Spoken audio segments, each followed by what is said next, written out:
I'm glad to introduce Dr. Shirley Wang, who is here to tell us about her career path for the APS SSCP How Did I Get Here video series. Dr. Wang received her Ph.D. in clinical psychology from Yale University in 2007.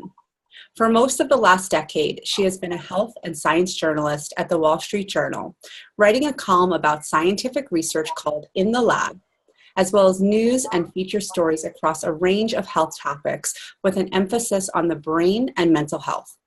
She also is an adjunct professor at Syracuse University's London program, where she teaches a global health psychology course called Mind, Body, and Culture.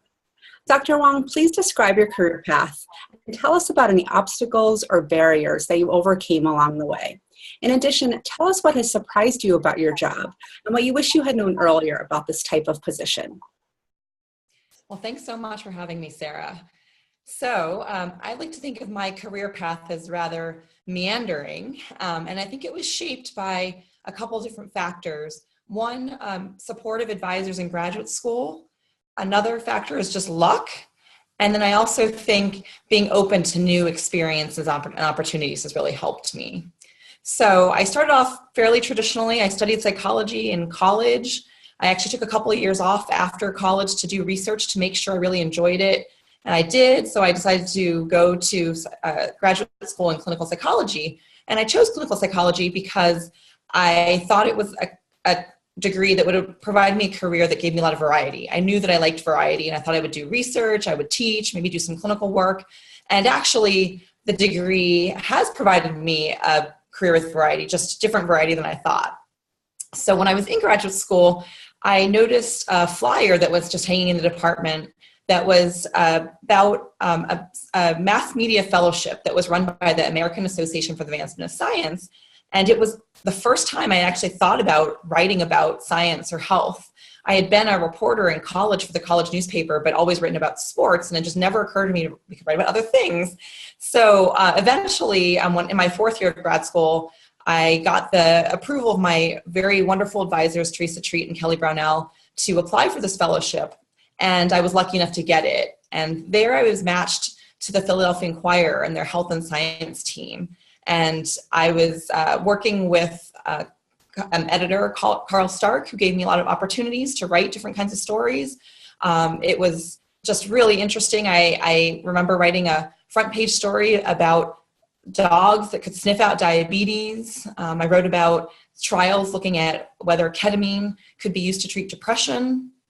But I remember being struck most of all, this was by a very mundane story about hearing loss, potential hearing loss with earbuds, which had just become much more popular with the use of all the phones and everything. And I remember getting an email from a teenager after that story, just saying that I read that story and, I'm going to be more careful about what volume I'm going to listen to my music at. And I just thought, that's really neat that someone actually read my story and maybe it kind of made an impact on her life. And so it was just a really incredible experience. In addition, I also spoke with a lot of reporters that summer, and I asked them, why did you go into journalism? And often the answer was, well, I get easily bored. And I thought, well, I'm easily bored. So it just seemed like it was potentially a good fit for me. And so I went back to graduate school. I thought I might want to pursue the science writing thing, but I wasn't sure. So the next summer, I asked if I could go off and do another internship, and my wonderful advisors again said yes. So I just sort of applied widely for internships, and I was lucky enough to be selected by the Wall Street Journal to come and work in their health and science team in New York. And so that was sort of it. I just had an amazing experience with the team over there. I had some really wonderful editors again, Bob McGough and Elise Tanui. And so after that summer, they asked me to come back when I graduated. And it was a bit of a decision in the sense that I had otherwise prepared to go into academia. I really enjoyed research, but it just seemed like too good of an opportunity to pass up, not to go back to the journal. And so I decided to try it. And it was I think it really worked out for me. I started off by writing a lot of general health news, and then I did also some blogging. We had an online health blog at that point in time.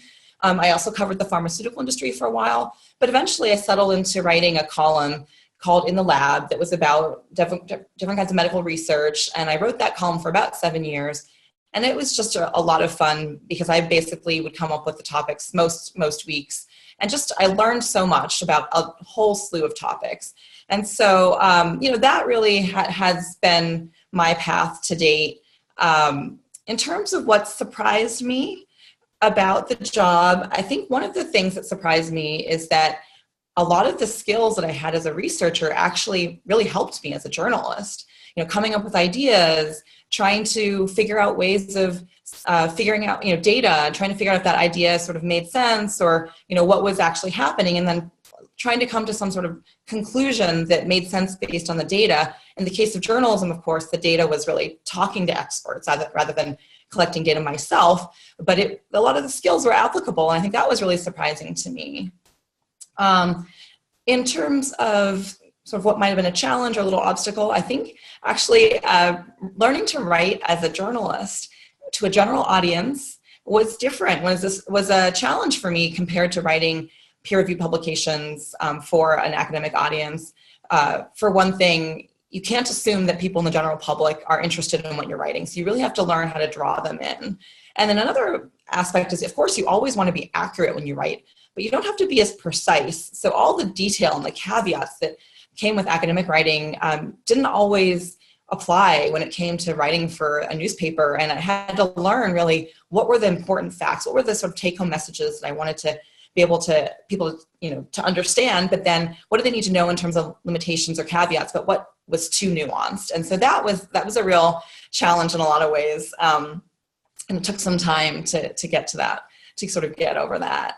In terms of what I wished I had known sort of in graduate school, perhaps a little earlier, I actually don't think I would have changed anything about my career path. I'm really happy that I did the degree, and I think it was really useful for me for the career, and also is very useful in terms of just having a lot of options, because in journalism, the landscape isn't that stable, and I feel like having a degree is really helpful in terms of, again, giving me options and sort of just practically speaking in that world.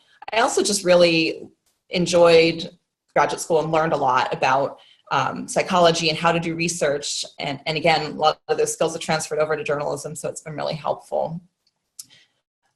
Excuse me. I do think that one thing that would have been nice in graduate school, and this is sort of generally speaking, is if graduate students get to know more options, that there are other options for careers other than academic careers.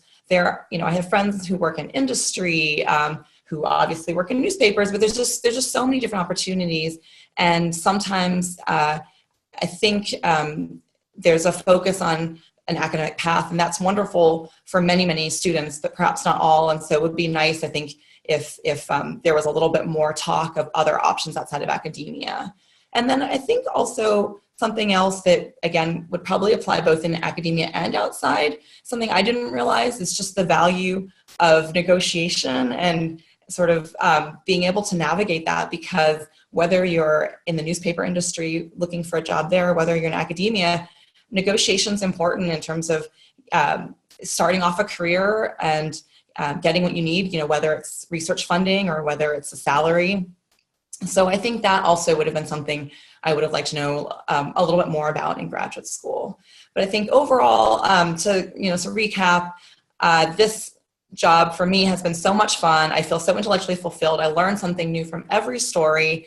I've spoken to so many really top-notch scientists.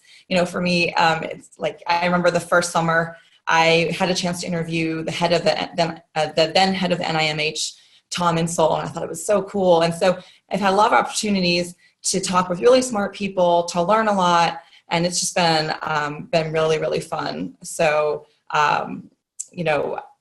I think that's how I got to where I am today. Great. Thank you, Dr. Wang, so much for taking the time today to tell us about your career path. We really, really appreciate it. Thank you so much for having me.